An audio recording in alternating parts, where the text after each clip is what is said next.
One में और तुम्हारे सर्प के डसने से तुम्हारी मृत्यु हो जाएगी। अल्पायु नहीं। सावित्री जी मन में विचार करने लगी कि मेरा धर्म इतना परिपक्व है कि मेरे पति को मैंने जाने नहीं दूंगी। और महाराज वह तिथि आई और उसी दिन महाराज और समय पर घर पे रहा करते थे, पर उस दिन सावित्री से कहने लगे, सावित्री हवन के लिए लकड़ी नहीं है और कल मैं हवन किस चीज से करूंगा, इसलिए मुझे समिधा लाने के लिए मुझे जाने दीजिए।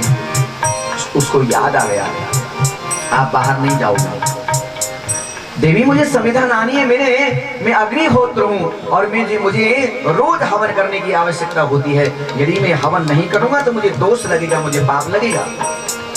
चाहे थोड़ा करें चाहे ज्यादा करें, पर करना अति आवश्यक है, नित्य नियम होना चाहिए, इसलिए मुझे जाने की आवश्यकता है।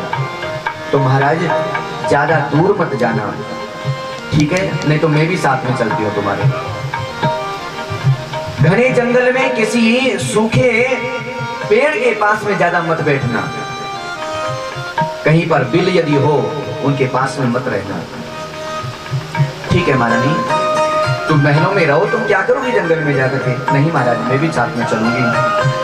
बस सावित्री जी सत्यवान के पीछे पीछे चलने लगी। चलते चलते चलते चलते देखा एक सूखा पेड़ नजर आया, बोले चलो सूखी लकड़ी मिल गई है, गीली लकड़ियों को मैं ले जाके करूंगा क्या हवन, कैसे होगा, इससे सूखी लकड़ियों को मैं तोड़ लेता हूँ। और सूखी लकड़ियों को जो तोड़ने के लिए वृक्ष में चढ़े। सावित्री जी ने चारों तरफ देख लिया, कहीं पर कोई बिल नहीं है, कोई बामी नहीं है, कोई चींटी की भी बामी नहीं है। तो निश्चिंत होकर के सावित्री जी ने कहा, बोले महाराज इस वृक्ष पे चढ़ जाओ, लकड़ियों को तोड़ दो। और जो ही लकड़ी तोड़ने लगे तो वहीं उसी वृक्ष में ही एक काला सर्प के रूप में काल विराजमान थे और उसने महाराज को डस लिया और धड़ाम से नीचे गिर पड़े। सत्यवान जी की मृत्यु हो गई। कैलाश के निवासी, कैलाश के निवासी, नमो बारी बार हूँ कैलाश के निवासी, नमो बारी बार हूँ आयो शरण तिहारी, आयो शरण तिहारी, भोरे तारी तारे तो कैलाश के निवासी, कैलाश के निवासी, नमो बारी बार हूँ आयो शरण तिहारी, आयो शरण तिहारी, बोले तारे तारे दो कैलाश के निवासी, कैलाश के निवासी।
भभूत में है खजाना कुबेर का, चपटी भभूत में है खजाना कुबेर का।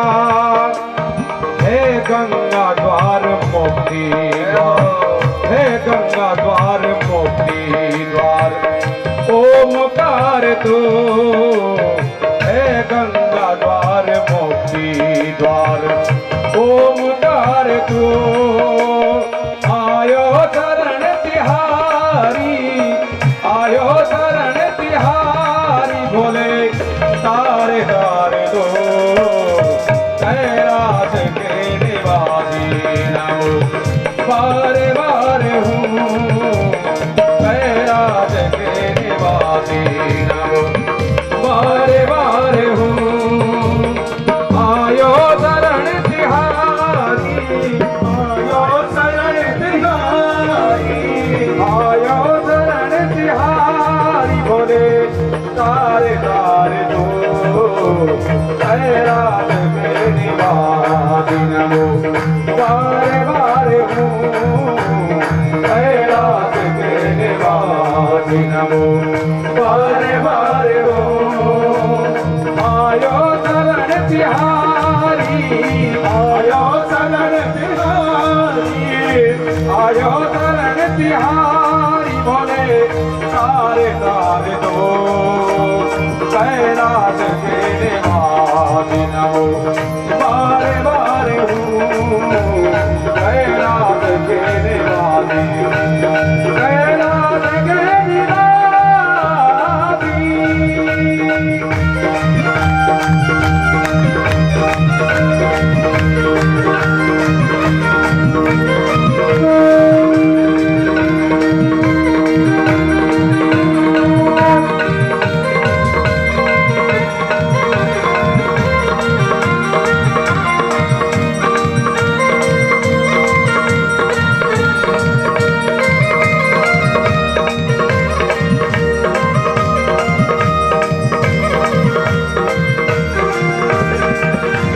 क्या क्या नहीं दिया है हमें, क्या प्रमाण दे। क्या क्या नहीं दिया है हमें, क्या प्रमाण दे।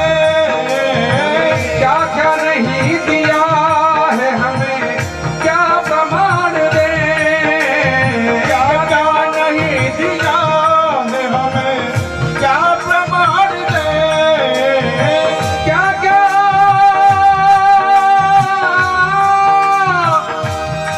मेरे भोले,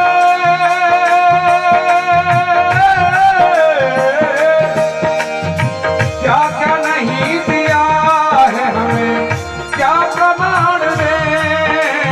क्या क्या नहीं दिया है हमें, क्या प्रमाण दे। फंस गए हैं तीनों लोग शंभू तेरे बाण से। जहर पिया जीवन दिया, जहर पिया जीवन दिया, बड़ा दातार को जहर पिया जीवन दिया, बड़ा दातार को। आयो शरण तिहारी, आयो शरण तिहारे, आयो शरण तिहारी, बोले तारे तारे दो कैलाश के निवासी नमो। बारे बारे हूँ कैलाश के निवासी नमो, बारे बारे हूँ। आयो शरण तिहारी, ओ आयो शरण तिहारी, आयो शरण तिहारी, बोले तारे तारे दो कैलाश के निवासी नमो। बारे बारे हूँ कैलाश के निवासी, कैलाश के निवासी नमो। बारे बारे हूँ कैलाश के निवासी, कैलाश बार बार हूँ कैलाश के निवासी नमो। बारे बारे हूँ कैलाश के निवासी, ओ कैलाश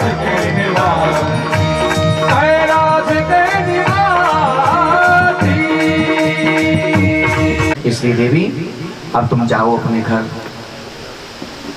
सावित्री जी ने कहा मैं भी साथ में चलूंगी। सावित्री जी धर्मराज के पीछे पीछे उड़ी, मेरे पति जहां जाएंगे वहीं पर मैं भी चलूंगी।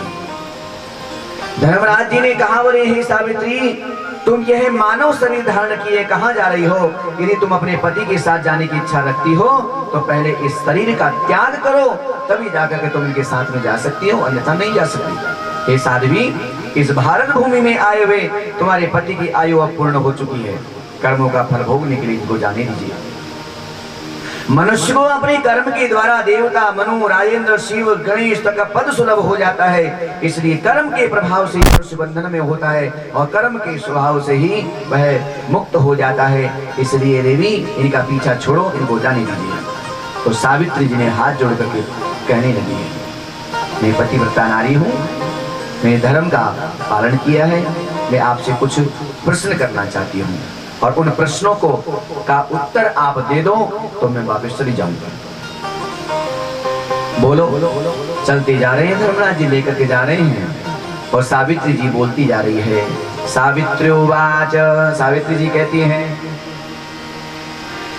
किम कर्मा तद भवे केना को वा तद्धेतुरेव च को वा देहि च देहक को वा कर्म कारक किं वा ज्ञानं च बुद्धि का को वा प्राण शरीरिणां कानिन्द्रियाणि किं तेषां लक्षणं देवताश्च काः भोक्ता भोजयिता को वा भोगश्च निष्कृतिः को जीव परमात्मा कस्तन्मे व्याख्यातुमर्हसि।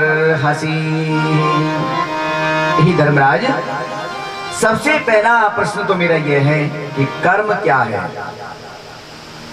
और वह किससे होता है और उसका हेतु कौन है? देही किसको कहा जाता है और देह कौन है और इस लोक में प्राणियों से कौन कर्म कराता है, ये मुझे बताइए। ज्ञान क्या है ये भी मुझे बताइए। बुद्धि क्या है, कर्म और शरीरधारियों के प्राण क्या है, इंद्रियां क्या है, उनका देवता कौन है, भोग करने वाला, कर्म का भोग करने वाला कौन है और निष्कृति क्या है, जीव का क्या स्वरूप है, जीव कैसा है, मुझे ये कृपा करके मुझे बताइए। सावित्री ने कितना कठोर प्रश्न किया। धर्मराज जी बोले, हे देवी, वेद में जो प्रतिपादित कर्म बताया है वही एक धर्म है। वेद प्रणहितो धर्म, जो वेद ने जो भी बात कही है और जैसे कर्म बताए हैं उन कर्म को करना ही धर्म बताया है। जैसे शुभ कर्म करना वह धर्म है, अशुभ कर्म करने का नहीं करने का ज्ञान ये भी एक धर्म है। अच्छा क्या है और बुरा क्या है, भगवान हमको कर्म करने में रोकने में नहीं आएंगे, वो बताने भी नहीं आएंगे कि अच्छा कर्म है या बुरा कर्म है। लेकिन उन्हीं मेरे भगवान ने ही वेद का रूप धारण किया है और उस वेद वाणी को ही भगवान की वाणी समझ करके और सब बातों को मानना चाहिए। विधि निषेध जो बताया है, जो कर्म करना चाहिए, करना नहीं करना चाहिए तो नहीं करना चाहिए, करना तो करना चाहिए, बस उसमें किंतु परंतु कुछ नहीं। कर्म फल का भोक्ता कौन है और कौन महाराज निर्लिप्त है, इसके उत्तर में श्रुति कहती है, वेद कहता है कि जो मनुष्य ब्रह्मा की भक्ति करता है, ब्रह्म की भक्ति करता है, इन सब से रहित हो जाता है, जीव वही मुक्त हो जाता है जो इनसे रहित हो जाता है। हे साध्वी, श्रुति में दो प्रकार की सर्वमान्य भक्ति बतलाई गई है। पहली भक्ति निर्वाण पद प्राप्त प्रदान करने वाली और दूसरी मनुष्यों को साक्षात श्री हरि का रूप प्रदान करने वाली है, साकार उपासना और निराकार उपासना। जो जीव कर्म बुरे करता है तो उसको कर्म फल भोगने के लिए नरक गति प्राप्त होती है और उन नरक गति में यमराज उनको, जीव को बहुत बुरी गति करता है। 28 प्रकार के नरकों का वर्णन श्री धर्मराज जी महाराज ने सावित्री जी को बताया है।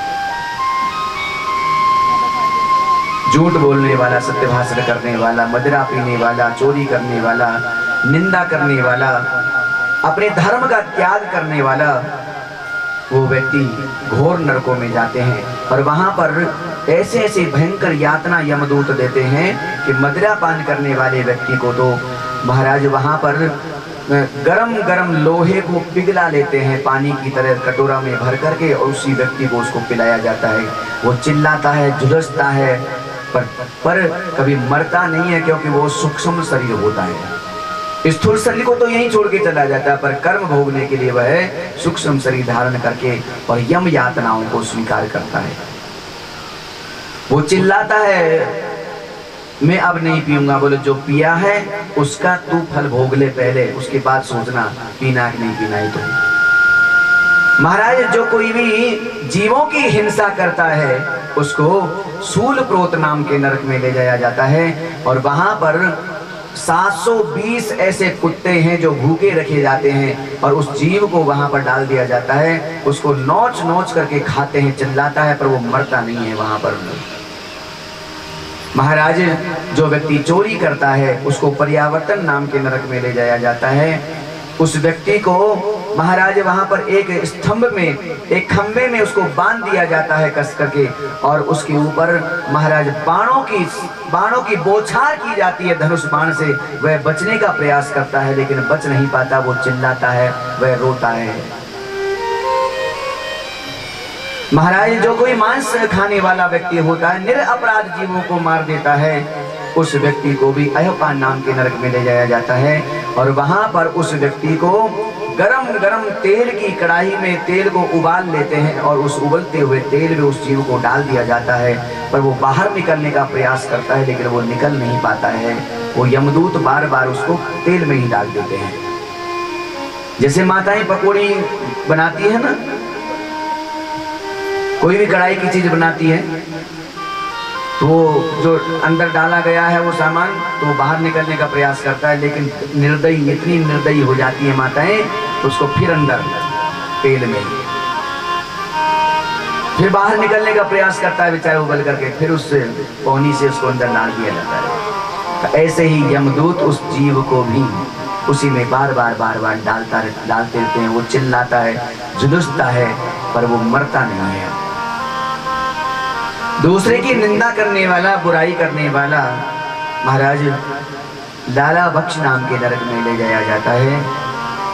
और वहां पर एक गुफा है, उस गुफा में बहुत बड़ी भयंकर दुर्गंध युक्त धुआं कर देते हैं, और उसको उसमें बंद कर दिया जाता है। उसको सांस लेने की भी महाराज जगह नहीं मिलती है, वो उसके प्राण घुटते हैं और उसको वहां पर निकलने का प्रयास कर देते हैं, लेकिन यमदूत उसको निकलने नहीं देते हैं। महाराज जो व्यक्ति मातृ पितृ द्रोही होता है, जो माता का और पिता का द्रोही होता है, गुरु की निंदा करता है, शास्त्रों की निंदा करता है, शास्त्रों की बातों को नहीं मानता है, वह भी नरकों में ले जाया जाता है। तप्त सूरबी नाम के नरक में ले जाया जाता है। और उस तप्त सूरबी में क्या होता है, एक बहुत बड़े बड़े तवा हैं तांबे के, जिसपे हम रोटी बनाते हैं, लोहे के होते हैं, और वो तांबे के होते हैं। उसको बहुत गरम गरम कर लिया जाता है, बहुत बड़े बड़े गरम कर लिया जाता है, और उस जीवात्मा को उसके ऊपर घसीटा जाता है। वो झुलसता है, चिल्लाता है, लेकिन वो मरता नहीं है। वो प्राणों को बचाने के लिए भागने का प्रयास करते हैं, लेकिन उसको छोड़ते नहीं। यमदूत उसको बार बार लेकर के आते हैं। अनेक अनेक प्रकार की ऐसे ऐसे नरक कुंड हैं महाराज, जिसको सहन नहीं कर पाता है वह व्यक्ति प्राण देह को त्यागने का प्रचार करता है, लेकिन फिर भी कोशिश करने पर भी उसके प्राण नहीं निकलते, क्योंकि वो खुद प्राणी ही होते हैं, वो सूक्ष्म शरीर ही होता है। सावित्री जी ने पूछा, महाराज जाने में अनजाने में यदि पाप बन जाते हैं और उसके बाद में यदि कोई कथा श्रवण कर लेता है, भगवत सन्निधि प्राप्त कर लेता है, तो फिर वो पापों का क्या होता है? बोले पाप सब नष्ट हो जाता है, क्योंकि भगवान के नाम में इतनी ताकत है कि जितना तो जीव पूरे जीवन भर पाप कर भी नहीं सकता है, एक नाम में तारने की इतनी ताकत है। इसलिए भगवान के नाम का आश्रय लेना चाहिए। सावित्री जी ने बहुत धर्म की चर्चाएं करी रास्ते में, और लेकर के चले जा रहे हैं, पर यमराज जी ने कहा सावित्री तुमने आधा रास्ता तय कर लिया है, संयमनपुरी में मैं लेकर के जा रहा हूँ तुम्हारे इस पति के जीव को। अब तुम जाओ अपने घर लौट जाओ, बहुत दूर आ गई हो। लेकिन बातों में लगाते लगाते ही और सावित्री जी ने आधे से ज्यादा रास्ता तय कर लिया। अब जब ज्यादा विचार किया और धर्मराज जी ने जब ज्यादा कहा तो महाराज सावित्री ने कहा, बोले महाराज मैं नहीं जाऊंगी, मैं तुम्हारे साथ ही जाऊंगा। धर्मराज जी ने कहा, मैंने बताया तुम इस शरीर से नहीं जा सकती हो, तुम यदि कुछ भी वरदान मांग सकती हो, मैं तुमसे बहुत प्रसन्न हूं। तुमने धर्म की चर्चा यहाँ पर करी है ना, इसीलिए मैं तुमसे कहता हूँ कि तुम जो वरदान मांगना चाहती हो वो तुम वरदान मांग सकती हो, बोलो। सावित्री जी बड़ी प्रसन्न हो गई और उन्होंने कहा, बोले यदि आप प्रसन्न है ना, भले से मेरे पति को तुम ले जाना, कोई चिंता की बात नहीं है, लेकिन ये वरदान मुझे अवश्य। हाँ, तुम्हारे पति को छोड़ करके तुम और कोई वरदान मांग सकती हो, मांगो, क्या मांगना। बहुत बुद्धिमान सावित्री ने कहा, हे महाभाग, यदि आप मुझे देना चाहते हैं तो सबसे पहले तो ये वरदान दे दो कि मेरे 100 पुत्र उत्पन्न होवे मेरे पति के द्वारा। धर्मराज जी ने कहा, अरे गजब कर दिया तूने तोरी, 100 पुत्र औरस पुत्र उत्पन्न हो जाए। मेरा अभिष्ट वर है और मेरे पिता के भी यहाँ पर 100 पुत्र उत्पन्न हो जावे। और इतना ही नहीं, मेरे ससुर जी के जो नेत्र की ज्योति चली गई है ना, वो नेत्र की ज्योति भी दोबारा आ जावे। मेरे ये 3 वरदान है प्रभु, आप प्रसन्न है तो मुझे दे दीजिए। धर्मराज जी तो तुरंत बोल पड़े, बोले एक वस्तु तुमको वरदान दिया, अब तो तुम जाओ यहाँ से, अपने घर चली जाओ और मैं अपना काम करता हूँ, तुम्हारे पति को लेकर के जाता हूँ संयमनीपुरी में, यमराज की पुरी में। तो सावित्री जी बोली, महाराज धर्मराज जी, आपने जो वरदान मुझे दिए वो झूठे दिए कि सच्चे दिए? पर एकदम सच्चे दिए हैं, बिल्कुल जरा सी बात भी झूठी नहीं हो सकती इसमें। तो झूठे नहीं हो सकते तो मुझे पुत्र देने के लिए आप मेरे पति देव को वापस लौटा दीजिए, नहीं तो मेरे पुत्र होंगे कहां से। धर्मराज जी ने माथा पकड़ लिया, धन्य है देवी, तुमने तो मुझे फंसा लिया। आज महाराज धर्मराज जी की कृपा से ही उनके ससुर जी के दोनों ज्योति प्रकट हो गई आंखों की, और उनके पिता के यहाँ पर भी 100 पुत्र उत्पन्न हो गए और पति देव के प्राण वापिस आ गए और पुनः जीवित हो गए। महाराज इतने धर्मनिष्ठ सावित्री जी ने धर्मराज जी को भी अपने वचन में ले लिया। बड़े प्रसन्न हो गए। धर्मराज जी ने कहा, धन्य है देवी, हे महासाध्वी, तुम्हारे सभी मनोरथ पूर्ण हो गए हैं, अब चाहिए ही क्या बताओ तुम्हें। अब हाँ, तुम्हारे ससुर जी अपने घर का परिवार का सुख देखना चाहते थे तो उनके यहाँ पर भी संतान हो गई, और तुम्हारे ससुर जी को देखना चाहते थे तो उनको नेत्र की ज्योति आ गई, और तुम्हारे भाई बंधु नहीं थे, तुम्हारे परिवार में कोई नहीं, तुम्हारे पियर के बारे में भी तुमने सोच लिया, तुमने ससुराल के बारे में भी दोनों सोच लिया। तो कन्या यदि होती है तो दोनों कुलों का उद्धार कर देती है। हे साध्वी, तुमने कल्याण कर दिया, वास्तव में ही तुमने अपने पियर के पक्ष में भी खूब आनंद कर दिया और तुमने अपने ससुराल का भी सारा सुख प्राप्त कर लिया है। धर्मराज जी ने सावित्री जी को वंदन किया है और अपने पति को वापस ले आई है। जो शरीर पड़ा था वहां पर उसके पास में जो ही आई है, महाराज सत्यवान जी को भी और सावित्री जी को भी प्रणाम करके और धर्मराज जी अपनी पुरी में चले गए हैं। बोलो धर्मराज जी महाराज की जय। महाराज सावर्णी मनमंत्र में मधुकेटव का जो जन्म हुआ था, भगवान श्री हरि ने, परमात्मा ने उनका वध किया। एक बार मां भगवती जगदम्बा ने ब्राह्मणी रूप धारण किया और ब्राह्मणी रूप धारण करके और अरुण नाम के दैत्य का वध किया, जो भौरे भौरे बन करके और महाराज चारों तरफ से भौरे ने महाराज मंडराते रहे थे। ऐसे स्वरूप मेरी माता श्री जगत जननी ने स्वीकार किया है। महाराज उस रूप से ही अरुण राजा को मार दिया। महाराज सूत जी महाराज कहते हैं, अब मैं तुमको भगवती का चरित्र तो मैंने श्रवण करवा दिया है, पर भगवती के लायक यदि हम बने तो वो भगवती की जगदम्बा की उपासना के लायक बनने के लिए हमको सोचाचार की अति आवश्यकता होती है।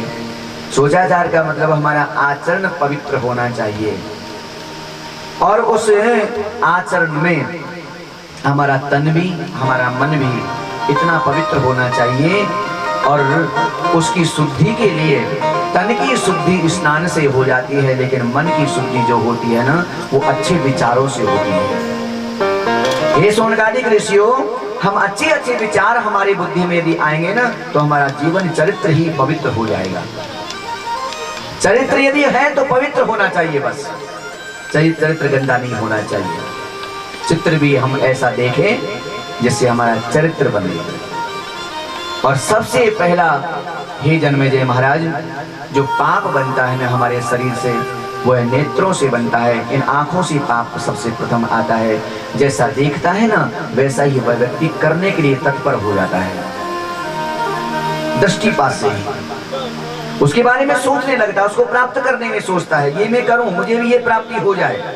और उसको प्राप्त करने में अनेक अनेक प्रकार के महाराज असत्य भाषण जैसे पापों को व्यक्ति करने लग जाता है। ऐसे ऐसे कर्म करता है जिसको वेद मना करता है, शास्त्र हमारा मना करता है, उस कर्म को व्यक्ति करने लग जाता है। यदि उसकी प्राप्ति नहीं होती है तो उसको क्रोध उत्पन्न होता है, और क्रोध के कारण वह व्यक्ति और पाप करने लग जाता है। हर किसी से ही कड़वी वाणी बोलने लग जाएगा, हर किसी से भी बुरा बोलने लग जाएगा, हर किसी की निंदा करने लग जाए। एक से एक ज्वाइंट है ये। और एक बात और बता दूं कि गुणों में गुण जो होते हैं ना, उनमें एकता नहीं है जितनी अवगुणों में एकता है। हाँ, एक गुण शरीर में आ जाता है ना, तो वो रहना ही पसंद नहीं करता है, उसको तुरंत निकलने का प्रयास करता है। वो उसको एक गुण यदि आ जावे अच्छे पने का, तो महाराज वह या तो अभिमानी बन जाएगा, और उस अभिमान के कारण वह गुण भी समाप्त हो जाएगा, नष्ट हो जाएगा। लेकिन अवगुण ऐसे होते हैं कि एक अवगुण यदि आ जाता है ना, तो सारे अवगुणों को, भैयाओं को, सबको, दोस्तों को, सबको बुला लेता है अपने आप ही खुद ही। इतनी एकता होती है इनमें। अब देखा नहीं, अच्छे लोग जो होते हैं ना, वो एक जगह नहीं बैठ सकते 1 घंटे तक, और बुरे लोग बैठे ही रहते हैं। उनको रात का भी पता नहीं रहता कि रात के 12 बज गए, अब तो हमारी पत्नी, हमारे भाई बंधु परिवार वाले, हमारे माता पिता इंतजार कर रहे होंगे, हमको घर चलना चाहिए। ये क्या गंदा हम काम कर रहे हैं, ताश खेलने में पूरा टाइम बर्बाद कर दिया हमने शराब पीने में हमने पूरा समय बर्बाद कर दिया। रात के 12 बजे कोई होश नहीं रहता उनको। ये अवगुणी है। और देखो, जो गिरोह होते हैं, गिरोह चोरों के, उनमें इतनी एकता होती है, बहुत एकता होती है उनमें। रात में जब चोरी करते हैं तो सब अलग अलग चले जाते हैं, कोई कहां जाता है, कोई कहां जाता है, कोई कहां जाता है, और फिर सब इकट्ठे होकर के और फिर उसका बंटवारा स्वयं बड़े प्रेम से करते हैं। खाना भी, पीना भी, क्या लाड प्यार होता है भैया इनमें, कितना प्यार होता है। जो गंदा काम करने वाले होते हैं उनको देखो जरा। अच्छे काम करने वाले व्यक्ति अच्छा काम शुरू होने से पूर्व ही विघ्न डालना शुरू कर देंगे। जो अच्छे लोग हैं, श्रेयांसी बहुविज्ञानी शास्त्र कहता है, जब अच्छा काम शुरू होता है तो कोई भी व्यक्ति आकर के और कोई विघ्न डालता ही डालता है। अरे ऐसा क्यों कर रहे हो, ये तो गलत हो जाएगा, ये अच्छा नहीं है, ये ऐसा करो ना, ऐसा कर लो, मेरी बात मानो, नहीं तो बिगड़ जाएगा तुम्हारा काम, फालतू बदनामी सहन करनी पड़ेगी, तुम ऐसा छोड़ दो इसको। ऐसे दुनिया भर की सीख देने के लिए लोग आ जाएंगे। और देखो, आज के समय में सीख देने वाला और डॉक्टर सब है, सब तो डॉक्टर हैं, सब, कोई कमी नहीं डॉक्टरों की, वैद्यों की कोई कमी नहीं। और नहीं मानते हो तो देख लो आप, जरा से बीमार हो जाओ, सिर में दर्द हो जाए तो कोई भी पूछ लेगा क्या हो गया, सिर में दर्द हो रहा है, ऐसा करने विक्स लगा ले, तुरंत दवाई बताने के लिए तैयार हो जाएगा, तुरंत। ऐसा कर, वो आती है एक गोली, टैबलेट, वो ले ले, सेरोडोन ले ले, पैरासीटामोल ले, ठीक हो जाएगा। दूसरा आएगा, इसको काढ़ा पिला दो ना, ठीक हो जाएगा ना। महाराज आधा सा बीमार तो व्यक्ति पूछने वाले ही कर देंगे, वो ऐसे सब डॉक्टर है सब। और ऐसे ही सलाह देने वाला व्यक्ति भी दुनिया भर के इकट्ठे हो जाएंगे, दुनिया भर जो भी आएगा वो सलाह देने वाला ही आएगा, करने वाला कोई नहीं आएगा। और जब काम बिगड़ जाता तो सामने और आ जाते हैं ऐसे लोग, फिर हमने कहा था, हमारी बात नहीं मानी, नहीं तो ऐसा हो जाता, बोले तुम कर लेते उस काम को, फिर हम तो नहीं कर सकते, हम तो कह ही सकते हैं भाई, तुम करके बताओ। तो ऐसा ये सारा जगत ऐसा है कि सबको सीख देने के लिए तैयार है, चाहे छोटा सा लेकर के बड़े तक, पर मानने को कोई तैयार नहीं होता है। तो सोचाचार जो होता है वो पवित्रता मन की और बुद्धि की, चित्त की रखना चाहिए। जैसा हम देखेंगे वैसा के वैसा ही हमारा मन बन जाएगा, हमारा चरित्र बन जाएगा। इसलिए अच्छा देखो। ये हमारी आंखें हैं ना, ये नयन है, हमारी दृष्टि है। इस दृष्टि को इतनी मोटी मत करो। एक सुई होती ना, सुई, तो यदि बारीक सुई होती है तो कपड़े में सहजता से पार कर लेती है वो, और मोटी होती है तो कहीं भी उलझ जाती है। तो ऐसे ही हमारी दृष्टि भी मोटी हो गई है घिस घिस करके, इसलिए बाहर ही देख करके रह जाती है। बाहर की चीजों को देखती है, अरे वाह क्या बढ़िया मकान बनाया यार, बहुत अच्छा मकान बनाया, क्या यार कितनी सुंदर है ये, यार कितनी सुंदर गाड़ी लेके आया, ये तो कितने लाख की होगी ये। बस बारीकी से एकदम पैनी दृष्टि से देखता नहीं है कि इसने कितनी मेहनत करी होगी, कितनी तपस्या करी होगी, कितना मेहनत करके इसने पैसा कमाया होगा, कितने की सुनी होगी, कितना खून पसीना एक किया होगा। उसकी अंदर की तरफ जाकर के देखो। दृष्टि हमारी इतनी पैनी हो जानी चाहिए कि आर पार हो जाए, और तभी हमको पता लगता है। दृष्टि को रोको मत, जहां बाहरी दृष्टि में टिक जाएगी ना तो हम पता नहीं क्या क्या उसके बारे में सोचने लग जाएंगे। और यदि उसकी मेहनत पर नजर जाएगी ना तो फिर सोचेंगे हाँ हमको भी मेहनत करनी चाहिए। फलाना व्यक्ति देखो हमसे भी बेचारा गया बीता था, पर आज इसने इतनी उन्नति कर ली, तो हम भी इतनी मेहनत करें तो हम भी इतनी उन्नति कर लेंगे, तो अच्छा विचारा जाएगा। तो दृष्टि ऐसी रखनी चाहिए हम सबको। और फिर बड़े लोगों को कम देखो, छोटे लोगों को देखो जरा। भगवान ने यदि हमको दिया है तो ज्यादा ही दिया है। उसके पास ये नहीं था, उसके पास में ये नहीं है, वो कैसे पेट पालन कर रहे होंगे, वो कैसा है। हमेशा पॉजिटिविटी होना चाहिए, नेगेटिविटी दिमाग में कदापि नहीं आना चाहिए। बुरा हो गया तो होने दीजिए, पर अच्छा क्या हुआ उसके बीच में, उस अच्छे का विचार ज्यादा करिए। हमारे घर में से कोई भी यदि चोरी हो गई कोई चीज की, पर उस चोरी की चीज को याद करके रो मत, पर ये सोच के चलो भगवान की बहुत बड़ी कृपा कि ये चीज ही चोरी में गई है। हो सकता था कि पूरी चीज चली जाती और पूरी घर मेरा बर्बाद हो जाता, हो सकता था कि वो मुझे मार देता, मेरे प्राण चले जाते, तो भगवान की बहुत बड़ी कृपा समझो। तो ऐसी अच्छी बातों को ज्यादा सोचा करो, तो इससे आचरण हमारे पवित्र होंगे।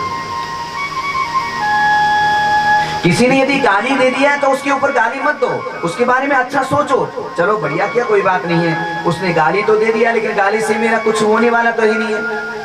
मेरा न तो रंग बदलेगा, जैसे यदि मैं गोरा हूं तो गोरा ही रहूंगा, जरा सा दाग नहीं लग सकता मेरी चमड़ी पर।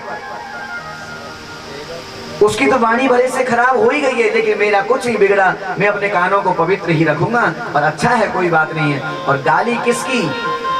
जो पीठ जो सामने मुड़ करके जो देख ले, पीछे मुड़ करके देख ले, उसके लिए गाली है। देखो ही मत ना, बस तुरंत आ जाओ, कोई बात नहीं, देने वाला देना, कोई जाने, हमें क्यों क्या मतलब है उस गाली को सुनने।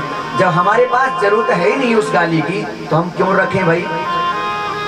पर हमारी ऐसी गंदी आदत होती है कि सारे कचरा जो है ना बाहर का, पूरा कचरा को इकट्ठा कर करके हमारे जीवन को कचरा दान बना लिया है, कचरा दान, डस्टबिन बना लिया है। बुराइयों को इकट्ठी करके लाते हैं। वो उसके घर में ऐसा हो रहा था, उसके घर में ये हो रहा था, वो ऐसे बोल रहा था, वो इसका ऐसा स्वभाव था, उसने ऐसे कर दिया। ये सब कचराओं को इकट्ठा कर करके हमने कचरा दान बना रखा है। पवित्रता के लिए बुराई मत सुनो, बुरी चीज देखो मत, ये सोचाचार है। तन की पवित्रता के लिए हमेशा ध्यान रखना चाहिए। बीच में भी मैंने बोला था कि झूठा न तो खाएं और न किसी को खिलाएं। फिर मैं सिखा देता हूं कि यदि जो झूठी चीज हो गई है, झूठी चीज का मतलब है जिस थाली में हम लोग खा रहे हैं और एक गिलास तोड़ के भी हमने खा लिया और वो हाथ उस थाली में लग गया, तो उस थाली में रखा हुआ सारा सामान झूठा ही है। बर्तन भी झूठे हैं। उस वस्तुओं को झूठा समझ करके अलग ही रखो, रसोई से अलग रखो। उसका टच किया हुआ हाथ भी रसोई में यदि लेके जाएंगे तो वह झूठा हाथ पूरी रसोई में लग जाएगा, तो वो अपवित्र हो जाएगा। ये सोचाचार कहलाता है। देवी माँ की उपासना करने वाले व्यक्ति को बहुत ही अच्छी तरह से ध्यान देना चाहिए। हमको हमेशा सवेरे से उठ करके और रात्रि सोने के समय तक पवित्र रहना चाहिए, पवित्र रहना चाहिए।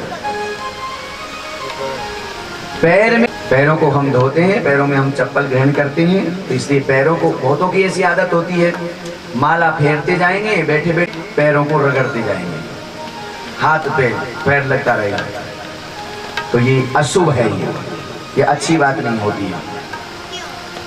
यहां तक कि प्रयास ये करें कि जो हमारे विकार हैं, जो हमारी विकृतियां हैं, उन पर भी हमारा हाथ न लगे, हमारे शरीर के भी हाथ नहीं लगे, और हाथ लगे तो धो करके ही उन वस्तुओं को छुए जो भगवान की पूजा योग्य सामग्री है। केशों से छुआ हुआ हाथ भी भगवत संबंधी वस्तुओं को छूना नहीं चाहिए। खुले, अब ऐसे कहना मेरा थोड़ा सा अपराध है, आज के समय में मानेंगे तो है नहीं है, क्योंकि ऐसा बताते हैं कि भोजन बनाते समय पर केशों को बांध करके बनाना चाहिए, केस खुला न रखें, दरवाजे पर कभी केस खुले न छोड़ें। पर चलो आजकल की फैशन बन रही है, कोई चोटी नहीं गूंथती है, जो गूंथती है उनको बहुत बहुत धन्यवाद, और मैं उनके चरणों में बार बार वंदन करता हूँ। अच्छी बात है, ये लक्षण है ये, और पवित्रता का लक्षण है ये। हम लोग भी चोटी रखते हैं, शिखा सूत्र रखना चाहिए, पर हम भी यदि इस शिखा को खोल के रखें तो कोई भी हंसी उड़ा देगा हमारी, है? हमारी छोटी सी चोटियां है और उसको खुली छोड़ देंगे तो हमारी हंसी उड़ जाएगी, और आपकी इतनी बड़ी चोटी है और उसकी कोई हंसी नहीं उड़ाता, उसको फैशन और मानते हैं लोग। सब चीजों का फैशन है, फटे कपड़े पहनना शुरू कर दिया तो वो भी फैशन है। हाँ, क्या रीति रिवाज चली है, पता नहीं कहां से हम लोग बुद्धिमान बन रहे हैं। हमारी भारत की संस्कृति में तो ऐसी बातें नहीं आती भाई, कहीं पर भी। कोई गरीब व्यक्ति का बेचारा नेकर फट गया और वो पहनने लगा, और विदेशी लोगों ने उसको देख लिया, बोले बहुत अच्छा लग रहा है, ये तो ऐसी चीज बनाएंगे हम तो, और उसी को फटे पुराने जो भी कपड़े नए बनाने के बाद में भी वहां से महाराज कट लगाते हैं, उनमें कट लगा के बेचते हैं, और वही वस्तु ज्यादा महंगी हो जाती है, उनको पैसे बन गए, और हम लोगों को, हम सोचते हैं कि बहुत अच्छे पढ़े लिखे लोग हैं। फटे कपड़ा पहनना भी फैशन, क्या फैशन चली है भाई। और ऐसी ऐसी वो आजकल मैचिंग और चल गई है ऐसी, यदि लाल सूट तो लाल बिंदी, नीला सूट तो नीली बिंदिया, अब नीले ही होठ, नीली ही आंखें, पूरे मुंह को क्यों नहीं रंग लेते हो नीले नीले रंग से ही, अजीब निकाल करके कटोरा लेकर के डोलो गांव गांव में, आ गई काली माता, दर्शन कर लो। ये फैशन है, ये हमने सारे धर्म को ही नष्ट कर दिया बिल्कुल ही। लाल बिंदिया का महत्व होता है, वस्त्र कोई भी पहनो लेकिन बिंदिया लाल ही होना चाहिए। काजल काला ही शोभा देता है, नीला शोभा नहीं देता है। पर आज सब कोई ताड़का बन रही है, कोई सूर्पणखा बन रही है, नीले नीले नाखून, बड़े बड़े नाखून। चलो कोई बात नहीं, माफ करना, शास्त्र कह रहा है इसलिए बता रहा हूँ, नहीं तो कोई बात नहीं, जैसे रहो, जैसी मर्जी हो, रहो खूब आराम से, खूब फोटो खिंचवाओ अपनी रंग बिरंगे, पूरी पेंटिंग कर करके चेहरों पर खूब ब्रुश कर करके 10-20 लाइन भी खींच लिया करो ऐसे यूं कर करके, काली पीली नली नीली हरी सारे कलरों की सप्तरंगी चेहरा हो जाएगा, अच्छे लगेंगे। सोचाचार, सूत जी महाराज कहते हैं कि व्यक्ति को हमेशा देव स्वरूप बन करके रहना चाहिए, सदाचार। भगवान का चंदन यदि मिले तो लगाना चाहिए, चंदन का भी बहुत बड़ा महत्व है। भक्त, और मैंने बताया था एक भक्त और एक नारी, वो दोनों एक स्वरूप होते हैं। नारी अपनी बिंदिया लगाती है, मांग भरती है अपने पति को प्रसन्न करने के लिए, ऐसे ही भक्त भी भगवान को प्रसन्न करने के लिए चंदन लगाता है, तिलक लगाता है, उसी से शोभा है उसकी। शास्त्र तो ये कहता है चंदनस्तु महत् पुण्यम पवित्रम पापनाशनम, चंदन लगाने से पवित्रता होती है, आपदाएं सब नष्ट होती है। इसलिए भगवान का चढ़ा हुआ चंदन अवश्य लगावे। ऊर्ध्वपुंड यदि है, वैष्णव है तो ऊर्ध्वपुंड चंदन लगावे, और यदि सेव्य है तो महाराज त्रिपुंड लगावे। भस्म का त्रिपुंड लगा करके और मध्य भाग में और श्री उसका लगाना चाहिए, कुमकुम का लगाना चाहिए। वैष्णवों में निम्बा संप्रदाय, वल्लभाचार्य संप्रदाय अपनी संप्रदायों के अनुसार ऊर्ध्वपुंड तिलक लगावे। जिसका यज्ञोपवीत संस्कार हो गया है उसको त्रिकाल संध्या करना चाहिए। यदि त्रिकाल संध्या का यदि समय नहीं मिलता है तो उसको एक संध्या तो अवश्य करना ही चाहिए, क्योंकि संध्या करने से नष्ट हो जाते हैं, और सायंकालीन संध्या करने से दिन भर के पाप सब नष्ट हो जाते हैं। ये संध्या का ये फल है। गायत्री माता की उपासना करें, अपने पितरों का तर्पण करना चाहिए। जो भी हमारे पितृश्वर हैं 3 पीढ़ी ऊपर की, और जो भी हमें याद है, जैसे मैंने बताया देवताओं को जल चढ़ावे तो देव तीर से चढ़ावे, सामने से जल चढ़ावे, और ऋषियों को जल चढ़ावे तो अपनी कनिष्ठिका अंगुली जो छोटी अंगुली है उसके मूल में से जल चढ़ावे ऋषियों के लिए। और पितरों के लिए यदि तर्पण किया जाता है तो अंगुष्ठ के मूल से, पितृ तीर्थ कहलाता है, इस पितृ तीर्थ से जल चढ़ाना चाहिए अंगुष्ठ के मूल से। ऐसे करके तस्मै सुधा पुरुष का नाम और गोत्र का नाम लेकर के और तस्मै सुधा 3 बार बोल करके 3 बार जल देना। बहुत प्रसन्नता होती है तर्पण करने से पितरों को। यदि कोई स्त्रियां हैं और स्त्रियों को तर्पण यदि किया जाता है तो उनके लिए तस्यै स्वधा कह करके बोले। अभी हम ट्रेन से आ रहे थे तो किसी का फोन आया था, तो तर्पण तो सब उस समय पे चल ही रहे थे नवरात्र से पहले। बोले महाराज हमको हमारे घर में हमारे ससुर जी भी चले गए, हमारे पतिदेव कोरोना में चले गए, अब हमारे यहाँ पर कोई तर्पण करने वाला नहीं है। YouTube पर आपकी कथा श्रवण किया था तो तर्पण करना अति आवश्यक है, इसलिए हम आपसे प्रश्न करते हैं। आपके पास में भी यदि मोबाइल है तो चैनल को थोड़ा सा आप सब्सक्राइबर कर लेना। और जो ये कथा चल रही है ये भी कथा उसमें मोबाइल में ही आएगी, आप सब कोई देख सकते हैं घर में इस कथा को भी। ये उसमें ऐड हो जाएगी YouTube में ही। आचार्य रमाकांत 848 इस नाम से चैनल है, उसको सब्सक्राइबर सभी लोग कर लेंगे। तो उसी चैनल को देख करके ही और उस एक नए महिला को एक जागृति हुई कि हमारे पति को हम तर्पण करना चाहती, क्या स्त्रियां तर्पण कर सकती हैं? तो बोले अवश्य कर सकती हैं। जिनके घर में कोई पुरुष वर्ग नहीं है तो वह स्त्रियों को देखते हैं।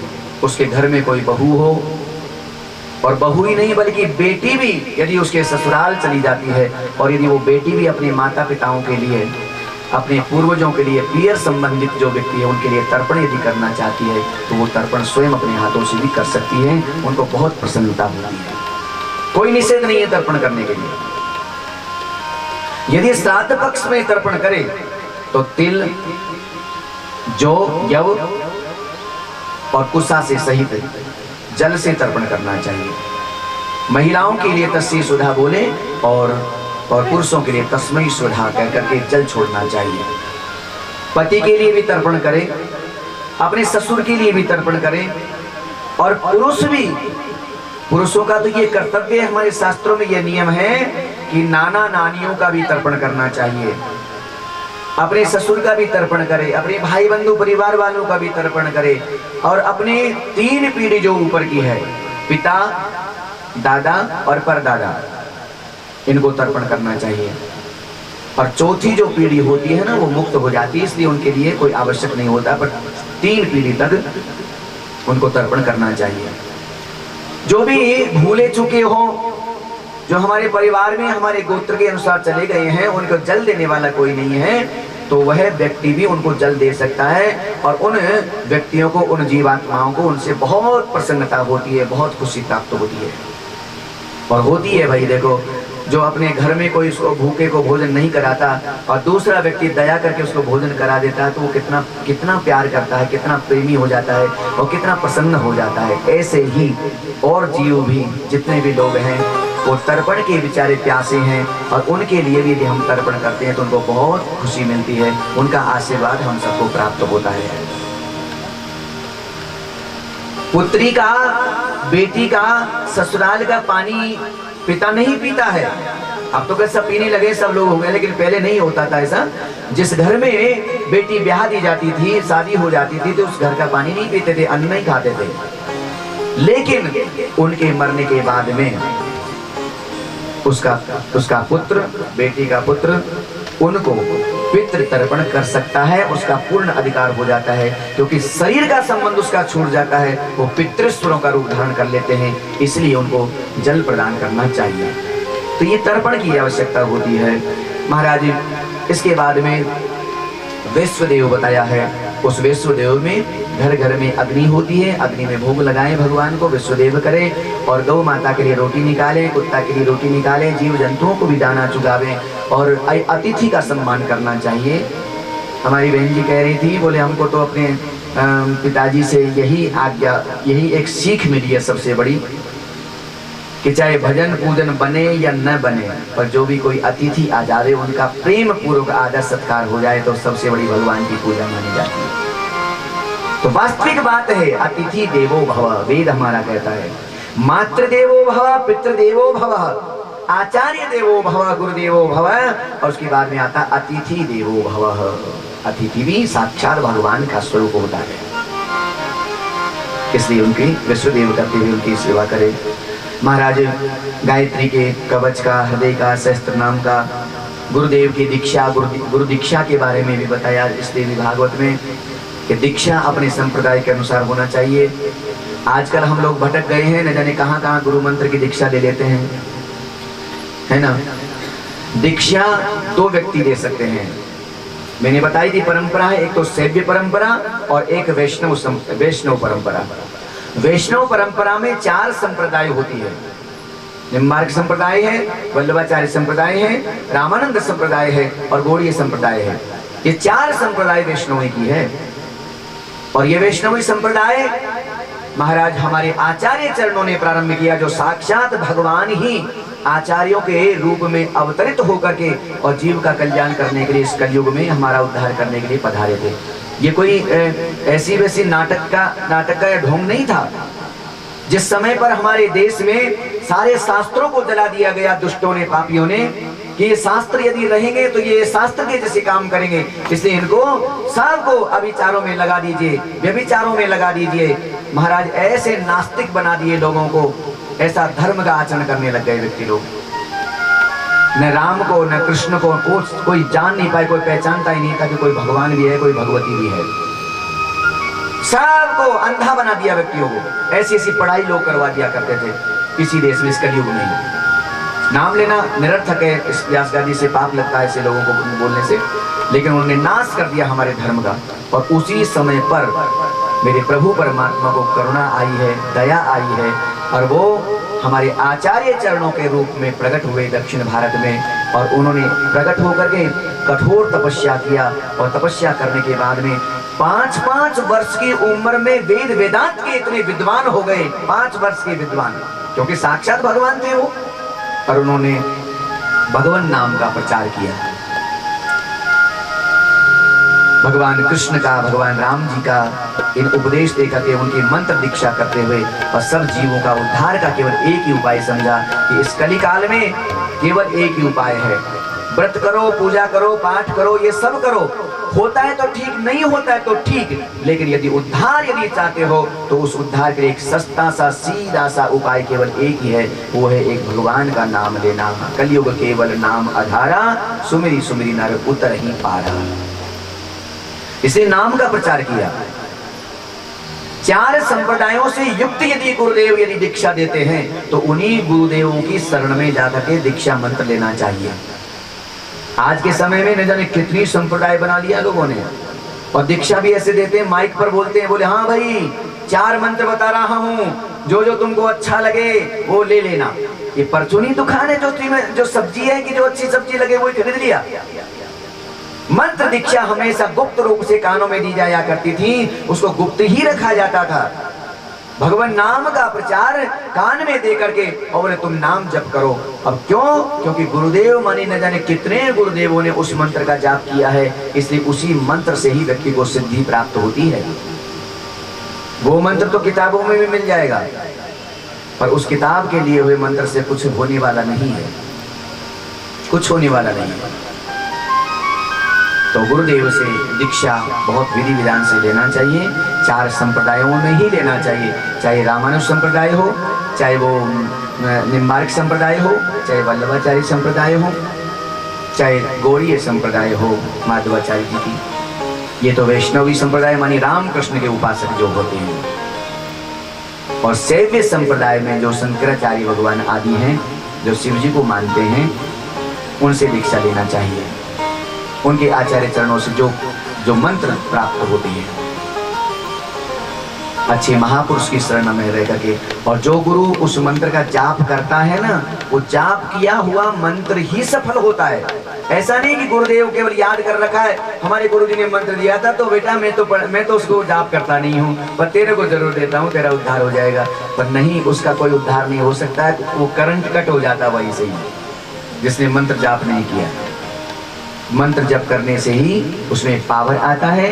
हम यदि दुखी हैं तो दुखी होकर के कहीं भटको मत, उसी गुरु मंत्र का जाप करो। हमें आवश्यकता है कि 1 माला से काम नहीं चलता, 2 माला बढ़ा दो, 4 माला बढ़ा दो, 10 माला बढ़ाओ, 100 माला बढ़ाओ, पर देगा तुमको वही मंत्र सुख, और कोई उपाय नहीं हो सकता है। इसीलिए भगवान नाम खूब लो, जितना हो सके उतना लो। महाराज ऐसा दीक्षा विधि बताई है, और सूत जी महाराज कहते हैं कि उस भगवती जगदम्बा की परम पावन दिव्य कथा हम लोगों ने जो श्रवण किया है, उन्हीं भगवती माँ अम्बा भवानी अपने जीव को, अपने भक्त को अपने धाम में ले जाती है, जो उनके लिए समर्पित होता है। और इस कथा के अनुसार यदि 2-4 बातें भी हम यदि स्वीकार करके जीवन में उतार लेवें, तो भगवती जगदम्बा अपने मणिद्वीप धाम में ले जाती है। और वह मणिद्वीप इतना पवित्र है, इतना सुंदर है, जो वहाँ पर असंख्य सखियों के साथ में त्रिपुर सुंदरी भगवती जगदम्बा विराजमान रहा करती है। उसमें कोई भी हम सखी बन जाएंगे, हम भी कोई सहचरी बन जाएंगे, उनकी सेवा करने वाला जीव बन जाएंगे। तो इसलिए हम चाहते हैं कि भगवती जगदम्बा कृपा करे हम सबके ऊपर, और हमको भी मणिद्वीप का दर्शन हो, और अपने धाम में ही भगवती जगदम्बा प्रवेश दिलवावे। ऐसी मातेश्वरी कोयला माता से प्रार्थना। अस्तु श्रीमद देवी भागवत जी की ये दिव्य कथा हम लोगों ने बड़े आनंद से और बड़ी श्रद्धा से अनुष्ठान के रूप में, और वो भी नवरात्राओं में, जो नवरात्रि भगवती जगदम्बा का ही स्वरूप है। एक एक दिन एक एक माँ अम्बा ने 9 रूप में अवतार धारण किया है। प्रथमं शैलपुत्री च, द्वितीयं ब्रह्मचारिणी, तृतीयं चंद्रघंटेति, कुष्मांडेति, चतुर्थकं पंचमं स्कंदमातेति, षष्ठं कात्यायनीति च, सप्तमं कालरात्रि च, महागौरीति च अष्टकं, नवमं सिद्धिदात्री च, नवदुर्गा प्रकीर्तिता। जगदम्बे मैया की। नवरात्रा होने के कारण हम आरती भी इसलिए गाते हैं कि पूरी नवरात्राओं की 9 देवियों का ही हम लोगों को सुमरण बन जाए। की बहुत बहुत कृपा है। आज माता रानी भी यहाँ पर पधारेंगी, उनका रथ भी आएगा यहाँ पर, तो हम लोगों का भी बड़ा सौभाग्य। आप तो दर्शन करते ही रहते हैं, की हेतु बन करके हमको मातेश्वरी जगदम्बा दर्शन देने के लिए यहाँ पर पधार रही है। बहुत बहुत धन्य हो जाएंगे हम लोग भी। तो ऐसे भगवती जगदम्बा का हमने चारों चरित्र हम लोगों ने श्रवण किया।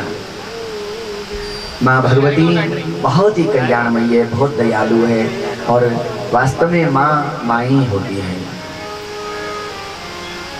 पूर्व में मैंने बताया था कि बच्चा यदि गंदा है, यदि वह खेलता कूदता हुआ और किसी कीचड़ में गिर गया हो और वह रोता है, तो वो पिता देखता रहता है लेकिन उसको उठाता नहीं है।